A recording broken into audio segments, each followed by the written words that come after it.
amigos de Buena Fuentes, este canal de YouTube que se dedica al análisis político nacional e internacional, en donde damos una perspectiva geopolítica de los asuntos más relevantes.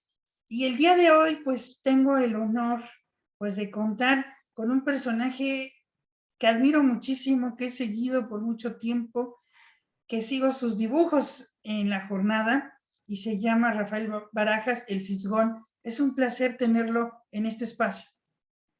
Pues es un placer que me entrevistes, José, y estoy muy agradecido por la entrevista. Eres muy generoso. Muchas gracias. Y antes de hablar del tema que me gustaría abordar con usted, sobre los golpes blandos, sobre una derecha que se está radicalizando, porque la popularidad del gobierno de López Obrador sigue creciendo y puede estar en riesgo de un golpe judicial que han abordado el Lawfare cuando entrevistaron también a la escritora española Arantxa Tirado en su libro El Lawfare, que aquí también lo tenemos, que les recomiendo, es una gran lectura. Yo lo conocí gracias a ellos en el Chamuco TV y no se arrepienten de leerlo. Es algo que nos queda, híjole, muy marcado esta lectura. Pero antes de ello me gustaría hablar un poco de usted, porque sé que antes usted no se llamaba o en sus dibujos como el Fisgón, sino como Cuentagotas, si no me Sí, equivoco. porque así me salían las ideas a cuentagotas. Mira, el oficio de periodista de caricaturista es un oficio muy curioso porque la gente cree que a uno se le ocurren así las cosas y que vienen inmediatamente, y no es así. Hay un proceso de análisis y hay un proceso creativo. Entonces toma tiempo hacer una caricatura, y a veces si es un oficio y uno acaba aprendiendo el oficio y acabas sabiendo hacer un cartón. Yo debo confesarte que los primeros meses de trabajo me angustié muchísimo, no sabía qué hacer y todos los días salía diciendo, no, mejor me voy a dedicar a otra cosa, porque esto es muy complicado. Entonces, y sin embargo, con el tiempo ya te haces a la idea, ya vas entendiendo mecanismos básicos y demás, y vas sabiendo cómo resolver los cartones diarios. Antes me angustiaba muchísimo el cartón del día. Ya no me preocupa tanto, pero sí hay momentos en los que me sigue agobiando, y todos los días, sacar una caricatura todos los días es muy complicado. ¿Cuál es su metodología? Primero lee, ¿cómo es? ¿Cómo es estar con Fisgón? Pues mira, primero te informas. Para hacer un cartón, pues es muy simple. Primero te informas, te empapas del tema. Es decir, sí es importante, a ver, sí es importante tener una idea general de lo que está ocurriendo en el país, tener una estructura general de lo que está ocurriendo, porque eso te permite acelerar el análisis, eso te permite afinar el análisis, te permite ubicar dónde se encuentra el problema, dónde está la contradicción, qué fuerzas están jugando por acá, qué fuerzas están jugando por allá. Es decir, eso está claro. Necesitas tener un viaje ideológico ya muy estructurado para poder sacar una caricatura diaria. Y luego necesitas analizar la información del día y encontrar dónde están las cosas, ¿no? Encontrar dónde están los problemas y saberlo ubicar y ver. El andamiaje general te permite hasta escoger el tema. Te permite decir, esto en 5 años va a seguir siendo importante, y esto es una mentira, o esto no tiene chiste, o esto es una tontería, ¿no? O esto forma parte de la agenda de la derecha, que eso también ocurre. Entonces, lo analizas, y cuando analizas una información, lo que yo suelo hacer, lo que suelo hacer es buscar dónde están las mentiras, las paradojas o las contradicciones. Porque donde hay una mentira o donde hay una contradicción, hay un chiste o hay una paradoja. Donde hay una contradicción hay una paradoja, y donde hay una paradoja hay un chiste. Ahora, esto que te lo estoy diciendo así como que suena como muy lógico, nunca se verifica en los hechos de esta manera, porque todo es siempre mucho más confuso. Siempre tienes que buscar dónde está realmente la paradoja, dónde está realmente la contradicción, si está donde tú crees, si está donde, en fin, esto es más delicado. Pero así es. Y en ese sentido, me gustaría preguntarle, porque en esta parte yo me identifico con usted, porque usted estudió arquitectura y Así yo es. también estoy estudiando arquitectura. Ah, mira qué Y, padre. y la verdad, pues yo ya me estoy yendo más para la política y periodismo y creo que voy a terminar dejando la arquitectura y voy a estar acá en el periodismo. ¿Por qué dejó la arquitectura? ¿Por qué decidió ser caricaturista? Híjole, mira, yo te voy a decir, te voy a decir con mucha pena. Yo creo que nunca debía haber entrado a la carrera de arquitectura. Yo creo que en realidad me debía haber dedicado a otra cosa, artes plásticas o sociología, etcétera. Y me metí a arquitectura porque me encantaba la arquitectura, ¿no? El problema es que me gustaron más otras cosas. Me gustaban más las historietas, me gustaban más los monitos, me gustaba más me preocupaba el país, es decir, me metí a arquitectura también por el país, porque quería hacer algo concreto para la gente, ¿no? Casas o viviendas o cosas que resolvieran problemas. Y de repente me di cuenta que, pues había problemas estructurales que si no se resolvían, pues no, no servía de mucho el oficio de arquitecto.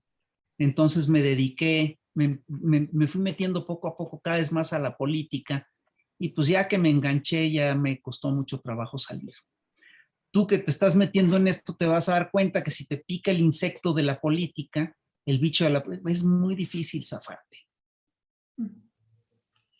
Interesante. Y yo quiero preguntarle, ¿la arquitectura no ha regresado a su vida en este momento? ¿Ya no regresó No, para nada? no, para nada. Digo, sigo viendo edificios y hasta te podría dar una clase de historia de la arquitectura sobre ciertos temas, pero no, ya no he vuelto a practicarla.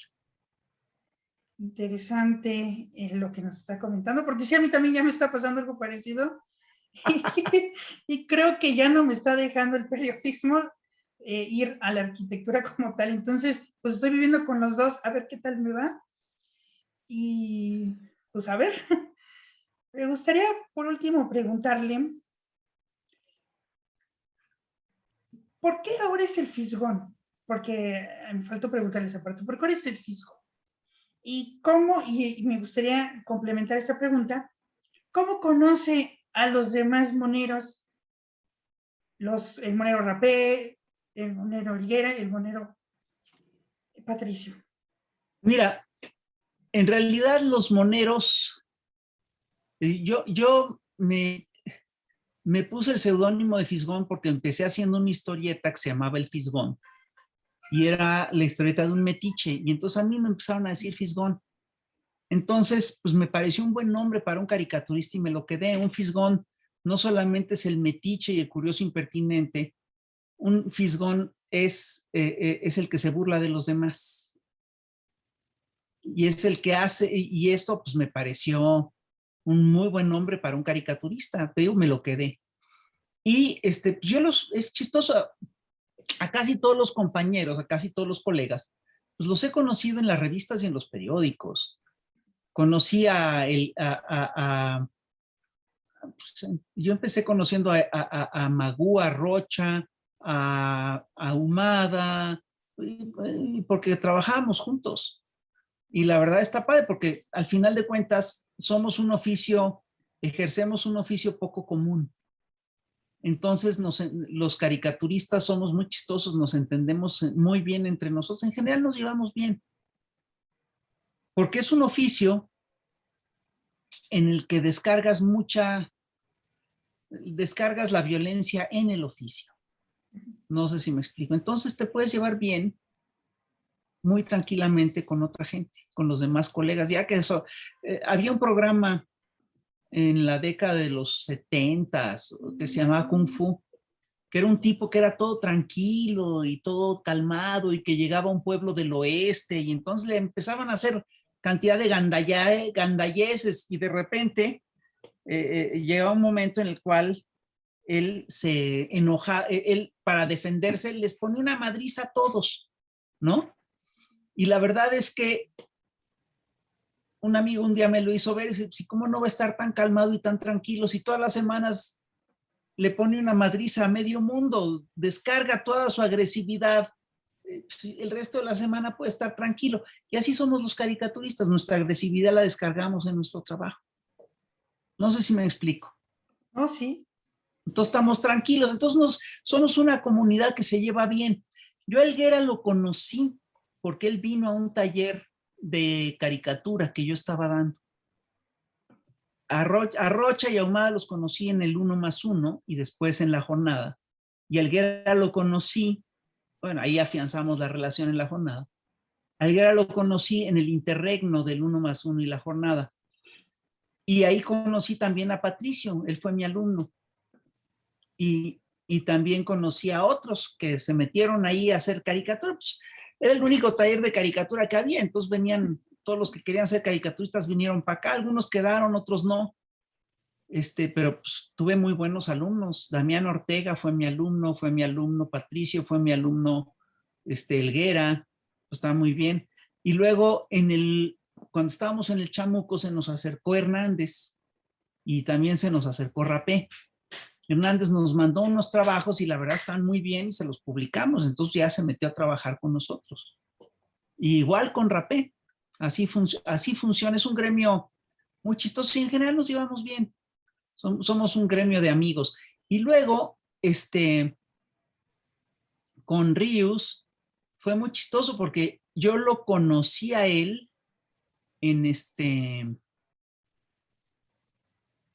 decir, yo lo admiraba a Ríos, ¿no? Era así como, órale, Eduardo del Río, el que yo hacía yo leía sus historietas de chavito y todo eso y lo veía así como, y un día en un evento público como que se acercó y parece mentira, pero pues nos hicimos amigos muy rápido, como que nos entendimos muy, muy fácilmente y nos hicimos muy amigos.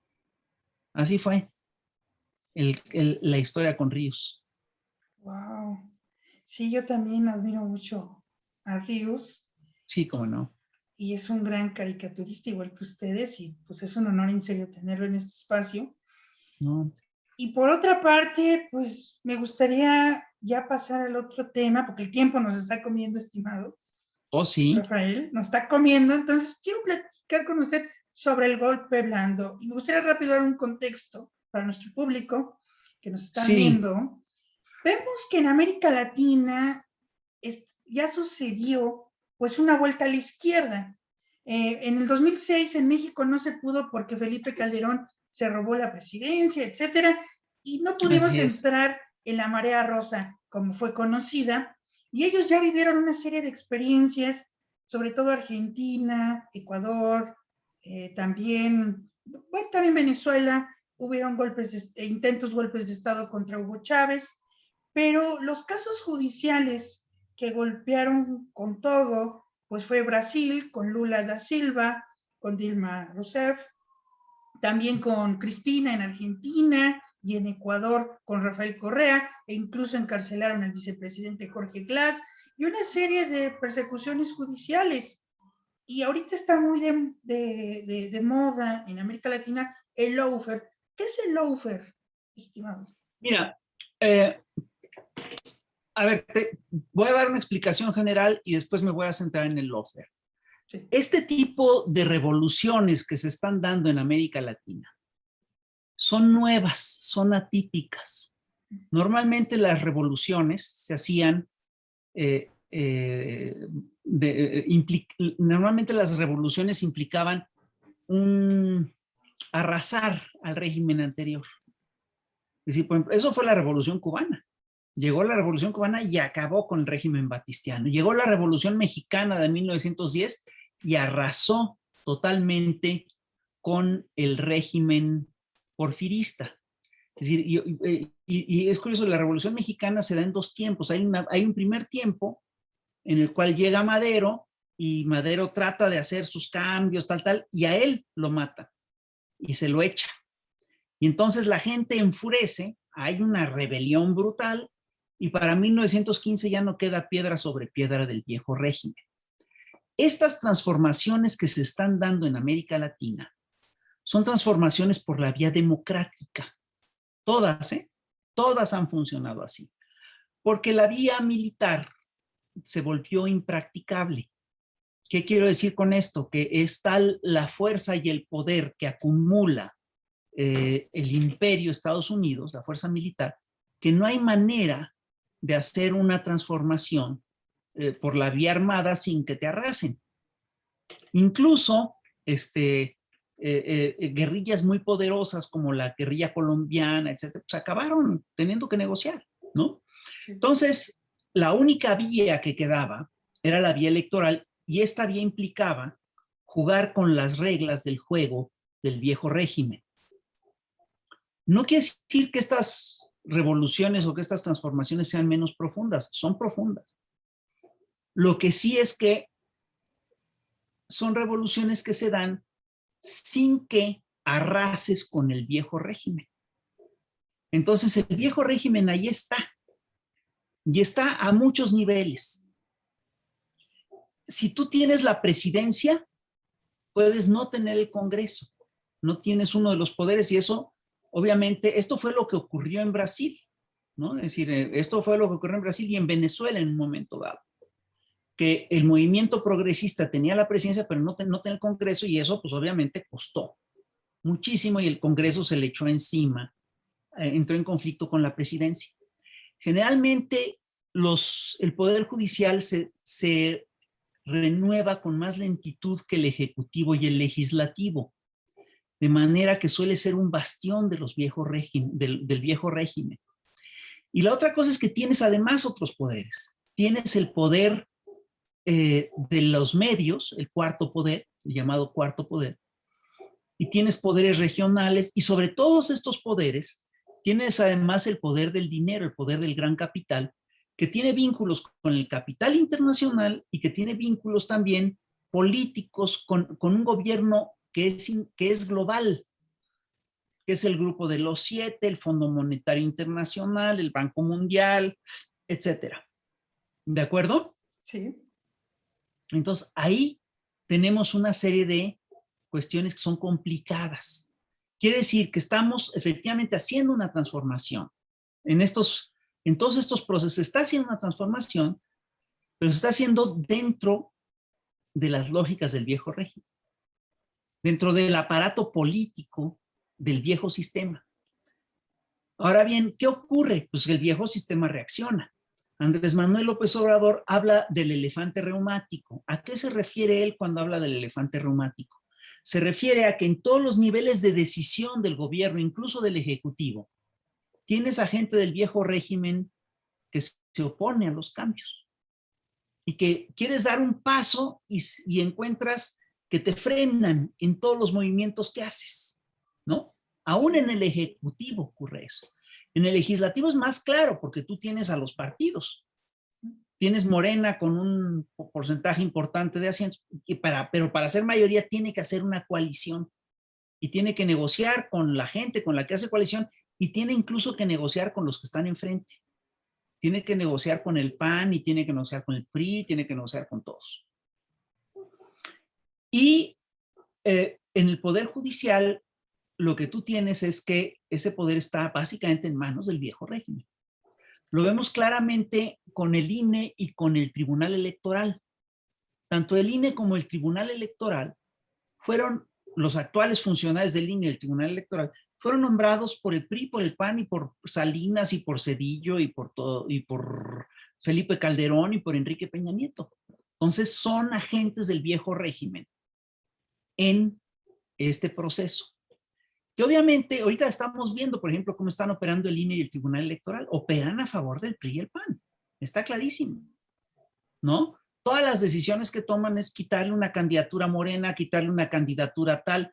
Es increíble, son de veras increíbles. Quitarle una diputación y lo que hacen es tratar de quitar en la mesa, de ganar en la mesa lo que no ganaron en las urnas.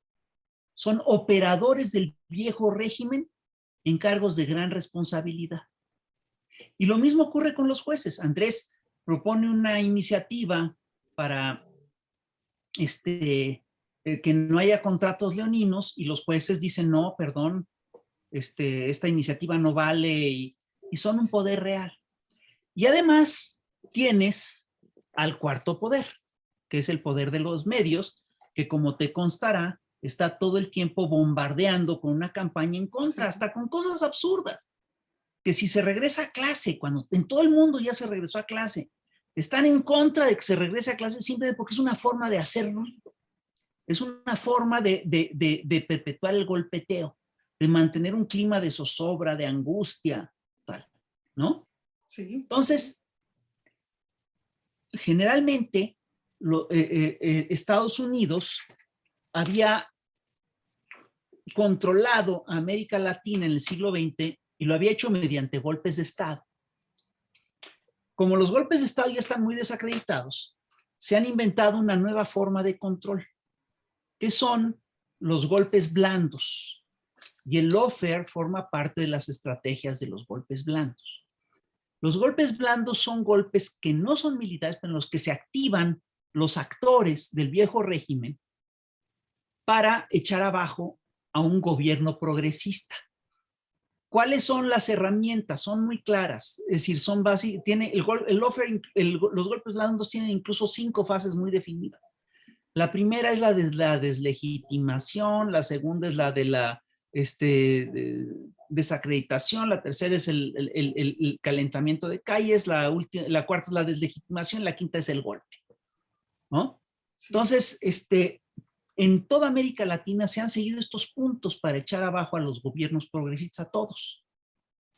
¿Y cómo dan estos golpes? Con lo que tienen de Estado que les sirve, que está a su favor. Si pueden usar el Congreso, lo usan, como lo han usado en Brasil, en Ecuador, en Venezuela. Pero generalmente lo que les queda a estos señores, a estos actores, los aparatos de poder que ellos controlan plenamente son el aparato judicial y el cuarto poder.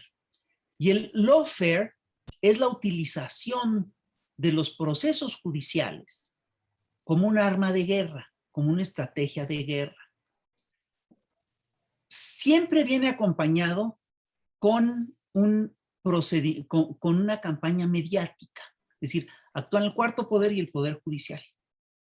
Si pueden apoyarse con el fiscal o con otras cosas, perfecto, lo van a hacer, ¿no? Con un ministro, con un funcionario corrupto, lo que sea, lo van a hacer, porque es parte de lo que hacen, es parte de la estrategia. Entonces el lawfare es una combinación de una guerra de descrédito con una guerra judicial. Nunca va lo uno sin lo otro. A Lula primero le hacen la campaña de descrédito, y ya que le hicieron la campaña de descrédito, le hacen la campaña judicial. El caso de Lula es emblemático, como lo pudiste ver en el libro de Arantxa Tirado, porque es un caso en el que no hay nada. Es decir, incluso no encuentran una sola prueba contra Lula. ¿Qué es lo que argumentan? Y sin embargo la campaña es brutal, no, sí, es un corrupto, Lula, tal, tal, tal. ¿Y qué es lo que argumentan al final de cuentas los jueces? Los jueces dicen, hubo un fraude, hubo un desvío de dinero y fue un operativo de Estado. Y la prueba de que hubo un operativo de Estado es que no hay pruebas. Entonces, espérate, ¿qué chingado está pasando aquí? ¿No? Pues es claramente pues una maniobra política que no tiene sustento, pero que utiliza estos dos aparatos para desacreditar a un actor político concreto. A Andrés Manuel le hicieron lawfare con el tema del desafuero en el 2006. Yo me atrevo a decir que es la primera vez que se utiliza en América Latina el lawfare. Se lo aplican a López Obrador en el 2006 con el tema del desafuero. Igual, tú revisas el caso del Encino, es un caso que no tiene ningún sustento, ¿no? Pero es un caso en el cual se dio al mismo tiempo una campaña mediática de descrédito, es un peligro para México. Bueno, eso vino después, ¿no? pues una campaña de descrédito, no, es un populista, Chávez. violenta la ley, no respeta tal, con un operativo judicial apoyado además por el Congreso. Ahí fue muy claro el lawfare. Y luego, lo que ocurre en el fraude del 2006 también es lawfare. Porque ¿quién es el que opera el fraude del 2006 al final de cuentas? Son institutos del viejo régimen, el INE, por un lado, y el Tribunal Electoral.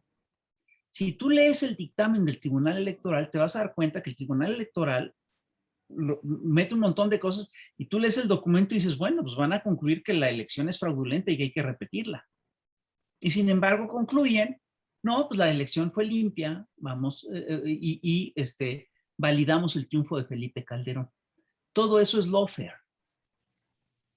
Y ya para ir pues cerrando, me gustaría preguntarle, pero antes de preguntarle, yo creo que lo que estamos viendo, por ejemplo, en el caso de en México, el Reforma, a mí, no sé si usted concuerde conmigo, pero yo veo que el Reforma, el periódico Reforma, se parece mucho al Clarín con Cristina. Cómo vimos el Clarín, cómo atacaba a Cristina, si Cristina estornudaba, ya era portada, y vemos cómo la cuestión de regresar a la escuela también lo están utilizando en Argentina, y ahorita el Clarín veo que se parece mucho al Reforma. ¿Usted qué opina de eso? Totalmente, mira, en América Latina siempre hay un medio que controla a la opinión pública y ese es un medio que está vinculado a grupos de interés del viejo régimen. En Argentina es el grupo Clarín, en Chile es el grupo Mercurio, en Colombia es la Casa del Tiempo, en México eran Televisa y Reforma y todas estas cadenas. Era todo un pool de medios informativos que son muy poderosos. Y yo sí creo que una de las pocas cosas que explican, digamos, la llegada de López Obrador es que la televisión y los medios se han desacreditado y que llegaron además nuevas plataformas de información que desplazaron a esas viejas plataformas. Las redes sociales, por supuesto que ayudaron. Había un espacio en el cual tú podías opinar, cualquier ciudadano podía opinar. Y ahí coincidió y ahí es donde se da el quiebre y pues cae precisamente el peso, pierden peso los viejos medios. Y hoy en día, pues lo estamos viendo, está muy claro. Es decir, los señores estos, los señores del viejo régimen, tienen, sin lugar a dudas, en Reforma, en El Universal, incluso en casi todos los medios, en prácticamente son raros los que se salvan. No se salva La Jornada, se salva Contralínea, se salva El Chamuco, en fin, pero todos los demás medios están con la misma agenda. Entonces conforman un bloque unitario que apoya al viejo régimen, eso está muy claro. Bueno, me gustaría hacerle una última pregunta. A mí me gustaría platicar más con usted de este lawfare, con el caso de Brasil, cómo utilizaron al fiscal Moro y después lo convierte en ministro Bolsonaro para poder llegar al poder. Ahí estuvo muy descarado, ¿no? Cómo le pusieron el pie a Lula y también a Cristina con el caso AMIA, cómo quieren utilizar este caso para poderla fundir en el bote antes de las elecciones del 2019.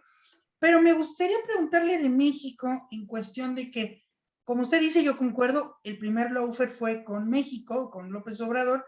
¿Cree que exista un intento o que ya se esté orquestando o llevando a cabo otro lawfare para el presidente López Obrador? Por supuesto. Mira, lo están haciendo ahorita en el Tribunal Electoral del Poder Judicial de la Federación, porque ese tribunal ya pidió revisar la elección en Campeche. Pues claro, es decir, van a utilizar todo lo que tienen a favor del viejo régimen. Van a revisar la elección de Michoacán. Están quitándole diputaciones a Morena, federales, ¿no? Y si les quitan la suficiente, van a alterar incluso las plurinominales. Y con eso le quieren quitar la mayoría Morena. Es lawfare. Es claramente lawfare. Y eso ya está echado a andar. Y lo están haciendo también en otros terrenos. Lo están haciendo, por ejemplo, claramente, lo están haciendo todo el tiempo con el tema de la soberanía energética. Amparan a empresas generadoras de energía de España, de Italia, de todas partes en contra de unas leyes que promulga el Congreso, ¿no? Además, una cosa increíble. La ley se promulga y a las horas ya está el amparo en contra de la ley. Eso es lawfare. Entonces, lo van a seguir haciendo porque es una de las pocas estrategias que tienen, que están funcionando, que tienen a mano y que pues van a... y ellos nunca se han resignado ni se van a resignar a perder el poder. Entonces, pues lo van a hacer, lo tienen que hacer. Quiero hacerle una pregunta así rápido, porque creo que es fundamental hacerla. ¿Cómo podemos los ciudadanos, nosotros, cómo podemos ir desmascarando el lawfare o cómo irlo tumbando para que al presidente no le hagan, bueno, que ya no esté continuando el lawfare? Nosotros, ¿qué tarea tenemos para impedirlo? Pues lo que estás haciendo, esa es la única manera de hacerlo, denunciarlo, hablar de eso. Porque cuando alguien te va a asustar, es muy distinto si sabes que hay alguien detrás de una columna y que te va a salir a hacer bu, a que no te lo esperes. Tiene otro efecto. Entonces, lo que tenemos que hacer es ir contando, van a hacer estas cosas, están haciendo esto. Esto es lo que acostumbran a hacer, ¿no? Y entonces tú llegas, lo planteas, lo dices, etcétera, y la gente ya lo espera. Por ejemplo, nosotros, ¿qué hicimos con lo del golpe blando? Es decir, lo primero que hay que hacer con el golpe blando es denunciar que esa es la estrategia que existe y cómo le están aplicando. Es lo primero que tenemos que hacer. Igual con el lawfare. Es decir, tenemos que decir, el Instituto Nacional Electoral y el Tribunal Electoral del Poder Judicial de la Federación están haciendo lawfare con los resultados de la elección del pasado 6 de junio. Y son organismos del viejo régimen, que le deben todo al viejo régimen, y están haciéndolo de manera impune y sin sustento. Es decir, tú revisas cómo le quitaron la diputación a esta chava de Azcapotzalco y es de risa loca. Es un pinche criterio de hace 20 años. No hay ni siquiera acusaciones de irregularidad en esas casillas. Entonces, pues es un lawfare. Entonces, ¿qué es lo que procede? Señalar. ¿Cómo se defienden ellos? Ellos dicen, no, eso es una cosa bien paranoica. Ustedes dicen que los gringos están metidos. Es que sí están metidos. Claro. Con sus ¿cómo vienen si me dices que no, que no hacen, que no hacen trampa si los estamos viendo y hasta la estamos anunciando? Sí. Y vemos cómo Estados Unidos tiene sus ONGs, cómo está la USAID apostándole a la ONG de Mexicanos contra la Corrupción, cómo están recibiendo financiamiento por parte del gobierno de Estados Unidos. Así es. Es la USAID la que los financia, y la National Endowment for Democracy. Son toda una serie de organismos internacionales que están ligados, entre otras cosas, a Washington y a la CIA en concreto. Bueno, estimado, pues el tiempo nos comió. A mí me hubiera gustado abordar más este tema con profundidad, pero sé que está ocupado y le agradezco mucho por aceptar esta entrevista. No, al contrario, yo te agradezco la entrevista. Espero que no sea la única ocasión, esperemos que lo tengamos otra vez por acá, aunque sea un ratito. Claro que sí, con mucho gusto. Y estamos en contacto. Claro que sí. A mí me gustaría, y aquí le pregunto aquí públicamente, me gustaría ser su amigo. Igualmente. Ya lo somos. Muchas gracias y en serio fue un placer. Y ustedes que estuvieron aquí, no dejen de compartir, denunciamos este segundo lawfare para que no lo hagan estos neoliberales. Sigamos informando y no nos dejemos engañar, no nos callemos. Nos vemos en otra entrevista.